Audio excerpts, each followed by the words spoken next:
Assalamualaikum warahmatullahi wabarakatuh.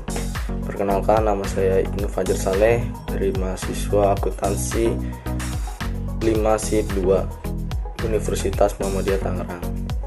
Di video kali ini saya akan menjelaskan sedikit tentang apa sih teori ekonomi mikro itu. Jadi ekonomi mikro itu mempelajari bagaimana perilaku tiap-tiap individu dalam setiap unit ekonomi yang dapat berperan sebagai konsumen, pekerja, investor, pemilik tanah, ataupun perilaku dari sebuah industri ekonomi. Ekonomi mikro ini menjelaskan bagaimana dan mengapa sebuah pengambilan keputusan dalam tiap unit ekonomi. Terus kemudian menurut Lutfiah, ekonomi mikro itu adalah cabang dari ilmu ekonomi yang mempelajari perilaku konsumen dan perusahaan serta penentuan harga-harga pasar dan kuantitas faktor input, barang dan jasa yang diperjualbelikan.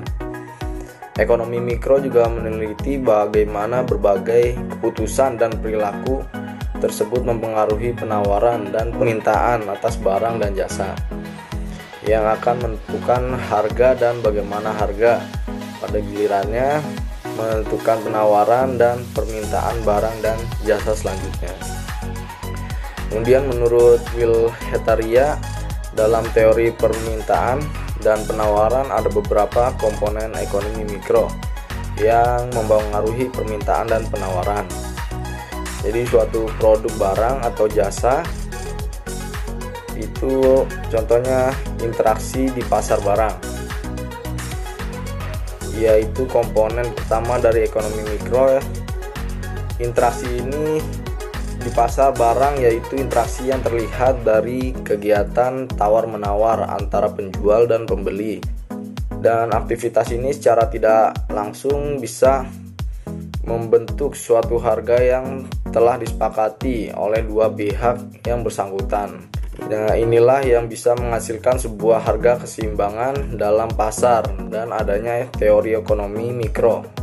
Dan kita dapat mengetahui dan menganalisis permasalahan yang ada di dalam pasar. Kemudian yang kedua itu ada tingkah laku perilaku ekonomi atau penjual dan pembeli.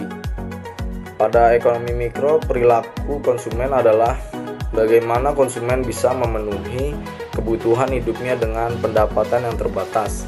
Sedangkan pada produsen, tingkah laku yang menjadi fokus kajian adalah bagaimana mereka itu bisa memperoleh keuntungan yang sebesar-besarnya, dan ada beberapa asumsi yang bisa digunakan untuk menganalisis perilaku produsen dan konsumen yang ada.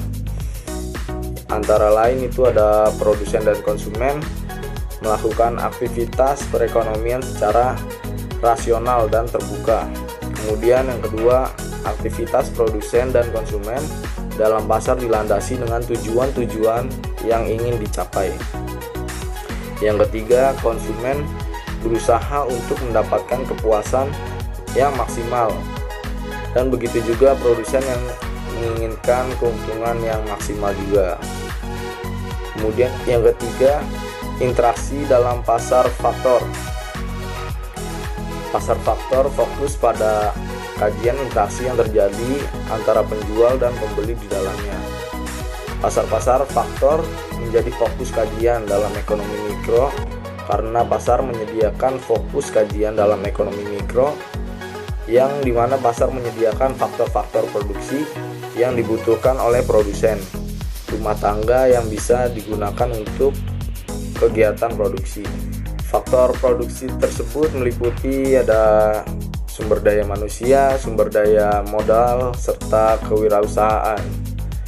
Dan ekonomi mikro juga mempelajari bagaimana suatu perilaku atau aktivitas berbagai pihak yang termasuk ke dalam ekonomi mikro bisa mempengaruhi permintaan dan penawaran atas suatu produk, baik barang maupun jasa, yang akan menentukan harga, dan bagaimana harga tersebut akan menentukan jumlah permintaan dan penawaran.